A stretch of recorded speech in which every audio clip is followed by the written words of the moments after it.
মাটিগাড়া, কুলতলি, ফারাক্কা এবং গুড়া এই 4টি জায়গায় নির্যাতন, খুন। রাজ্য পুলিশ তদন্তে ফাঁসির সাজা দিয়েছেন বিচারক, কিন্তু আরজি করে সিবিআই তদন্ত। হলো না ফাঁসি, যাবজ্জীবন।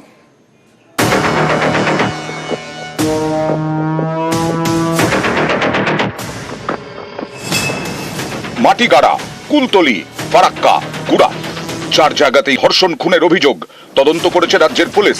4 জায়গাতেই হয়েছে ফাঁসির সাজা। আরজি করে চিকিৎসককে ধর্ষণ, খুন এই ঘটনার তদন্তে সিবিআই, এক্ষেত্রে হলো যাবজ্জীবন। অপরাধের সর্বোচ্চ শাস্তিটা আমরা সবাই চেয়েছি, মাননীয় মুখ্যমন্ত্রী চেয়েছেন, গোটা বাংলা চেয়েছে। সিবিআই এর খোলসা করে বলা উচিত কেন তারা ফাঁসির রায়টা আদায় করে আনতে পারলেন না। আরজি করের ঘটনায় ফাঁসি না হয়ে যাবজ্জীবন সাজা হওয়ায় অনেকেই ক্ষুব্ধ। তাদের বক্তব্য, সিবিআই এতদিন ধরে তাহলে কি তদন্ত করলো? ফাঁসির সাজা হওয়ার মতো তথ্য প্রমাণিত জোগাড় করতে পারলো না।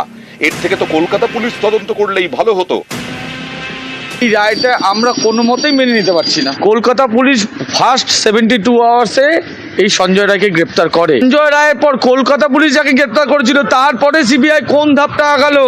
আলটিমেট সিবিআই রেজাল্টটা কি? সিবিআই রেজাল্টটা আমরা পারাগতভাবে দেখছি 0। গত 9 আগস্ট আরজি করের চেস্ট মেডিসিন বিভাগের সেমিনার হল থেকে উদ্ধার হয় মহিলা চিকিৎসকের দেহ।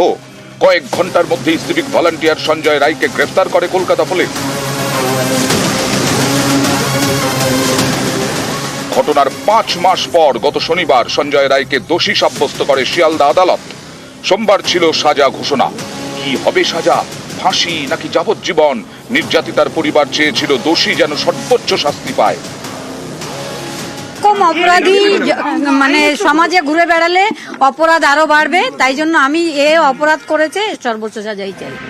সর্বোচ্চ ফাঁসির সাজা অবশ্য হলো না, হলো যাবজ্জীবন। সর্বোচ্চ সাজা কোর্টের কাছ থেকে আদায় করে আনার দায়িত্বে কে ছিল? দায়িত্বে ছিল সিবিআই। কোর্টের কাছ থেকে কেন সর্বোচ্চ সাজা অর্থাৎ মৃত্যুদণ্ডটা আদায় করে আনা গেল না, এটা সিবিআই খোলসা করে বলতে পারবে। সিবিআই প্রাণদণ্ডের দাবিতে হায়ার কোর্টে যাবে কিনা সেটাও সিবিআই কে তাদের সিদ্ধান্ত স্পষ্ট করে বলতে হবে। অপরাধের সর্বোচ্চ শাস্তিটা আমরা সবাই চেয়েছি, মাননীয় মুখ্যমন্ত্রী চেয়েছেন, গোটা বাংলা চেয়েছে।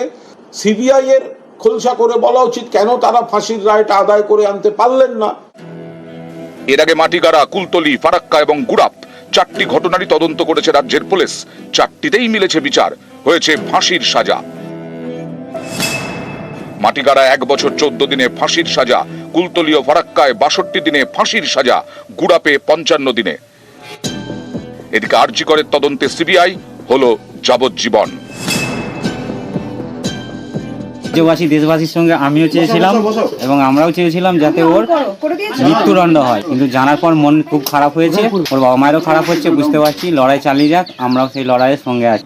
মোটেও এটা খুব ভালো বুঝছি না এই রায়দানের বিষয়ে, কারণ যেভাবে নির্যাতন করে মেয়েটাকে মেরেছিল, ওর একমাত্র শাস্তি হচ্ছে মৃত্যুদণ্ড। মৃত্যুদণ্ড হলে খুশি হতাম। নিউজ 18 বাংলা।